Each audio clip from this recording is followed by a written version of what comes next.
Assalamualaikum warahmatullahi wabarakatuh. At sa mga hindi po Muslim,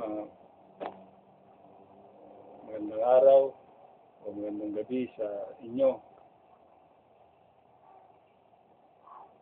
Alhamdulillah, purihin ng Allah. Ang topic ko sa video na ito, mga kapatid, mga kababayan, ay tungkol sa Quran. Ano ba ang Quran? Naririnig natin yung mga hindi Muslim, naririnig na ang Quran, ito ay libro ng mga Muslim. Sa mga eskwelahan, ito tinuturo sa high school, sa elementary, sinasabi nila ang Quran ay ang libro ng mga Muslim. Pero ito ba ay para lamang sa mga Muslim? Hindi ba dapat na lahat ay magapakinig nito? At ano itong Quran? Well, Quran, mga kapatid, mga kababayan, the word Quran means recitation. Because the Prophet Muhammad, may the peace be with him, is an illiterate man. He is the illiterate prophet. An illiterate prophet cannot write, he cannot read, but he can recite. So the wisdom is this: Allah subhanahu wa ta'ala chooses choose an illiterate man to convey the message to everybody, to the people, so that they will believe that truly this ayah or this revelation came from no other than the Almighty Allah subhanahu wa ta'ala. So ang Quran po, marami pong pangalan yan. At ito po ay mababasa rin sa Quran din. Ng Quran, this is a recital. Al-Quran. This is a recital. Sabi niya ba, this is Al-Furqan, or this is the criterion between truth and falsehood. This is Tansil, or this is a revelation. This is also a kitab, or this is a book. This Quran also is a light. This is Huda. Alif Lam Mim, dalikal kitabu la rayba fi hudal lil muttaqin. Huda, meaning this is a guidance. Hudal lil muttaqin, this is a guidance for those who fear Allah. But this also, Quran is mau'izah, or admonition. This is also a shifa'ah, or healing, gamot. This is also a Rahman, or healing, mercy. Mercy, yung awa ng Allah subhanahu wa ta'ala. Kaya pinadala ng Allah subhanahu wa ta'ala ang banal na Quran sa atin. This is also a mubarak, or a blessing.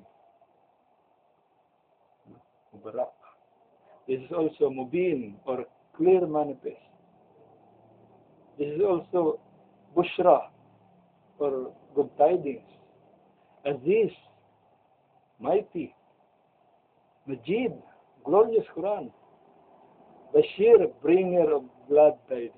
Bashir. This is also a Nazir, warner. And a Karim, this is noble. And this is As-Sanul Hadith, for the best of speech. Well, paano po ba na nabuo itong Quran? Ito pong Quran, hindi po ito pinadala ng Allah subhanahu wa ta'ala ng isang bagsakan lang, o yung buong Quran ay hawak ng Prophet Muhammad at nire-recite niya. No. This Quran was revealed 23 years. From 40 years old ng Prophet Muhammad sallallahu alaihi wasallam, mula na pinimisyon siya ng ating Panginoon as a prophet, mula nang siya ipinili ng Allah na siya ay prophet, hanggang sa siya ay mamatay, yung Quran po, nire-reveal pa isa-isa. Meaning po, yung panahon ng Prophet Muhammad sallallahu alaihi wasallam, hanggat yung sa kanyang kamatayan, ngayon, i-reveal pa doon, ay hindi pa. Yung hindi pa buo yung Quran. ito pong Quran ay nireveal for 23 years. So, ano pong ebidensya? Na ang Quran is a revelation of God to humanity. Nakasulat din po sa banal na Quran through sa recitation ng Prophet Muhammad sallallahu alaihi wasallam ang mga ebidensya. Sabi ng Allah,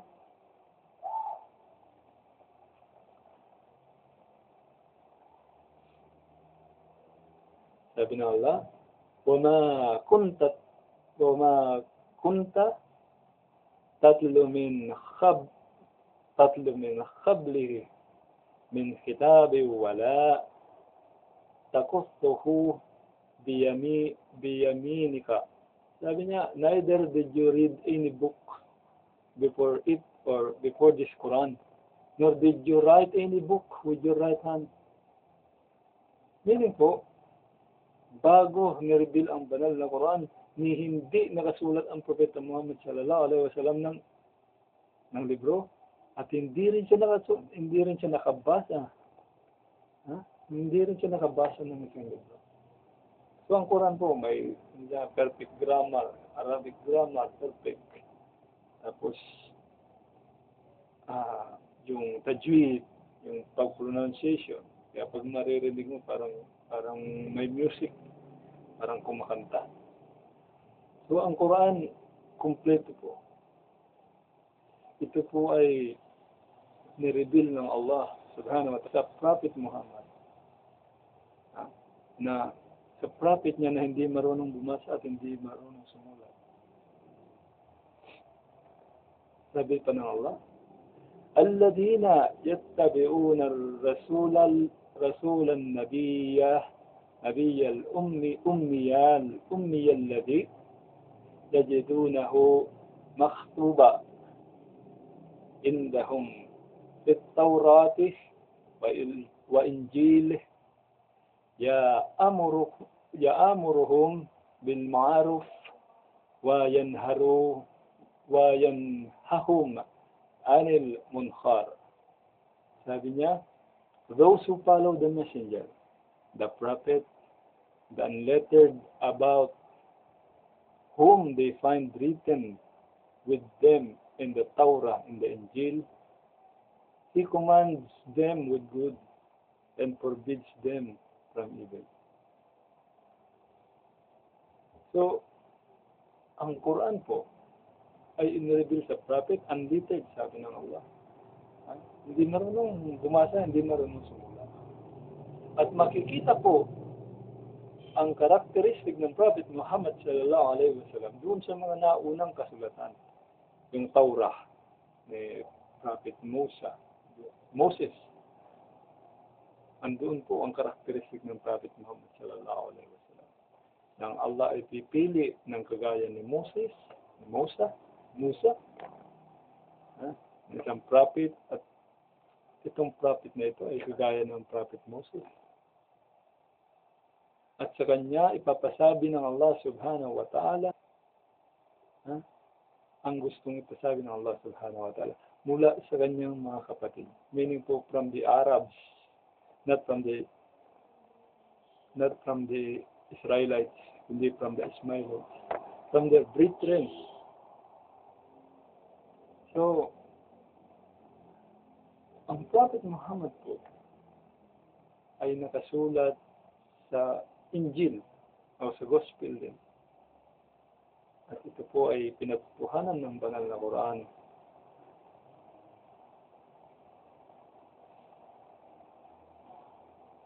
Kaya mga kapatid, pananampalataya at mga kababayan, may challenge ang banal na Quran na kung ito ay hindi galing sa Allah, ay di sana may mga mali ito, may mga discrepancy. Maraming salamat po. Assalamualaikum warahmatullahi wabarakatuh.